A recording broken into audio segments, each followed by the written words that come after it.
between, say, 5 and 50 people. I think we are much too consensus-oriented. We, of course, weren't completely consensus-oriented. I mean, we couldn't have gotten anything done if we were, but I think we kind of biased too much in that direction. And I think that's a relatively common mistake, right? There's no particular need for sort of formal decision-making mechanisms, but then you hit 15 people, and now there is. And kind of, I think companies don't adjust quickly enough to sort of that new necessity. Again, very much us included.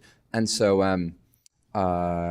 the higher order piece of advice, and perhaps I'm over extrapolating from our personal experience, but the higher order advice, just kind of reflecting back, would be when you hit a certain size, again, maybe I'm just going to say 10 people for the sake of simplicity. Maybe it's a bit before, maybe it's a bit after. I think you need to kind of adjust more deliberately to this kind of explicit communication model of being sort of quite firmly non-consensus based.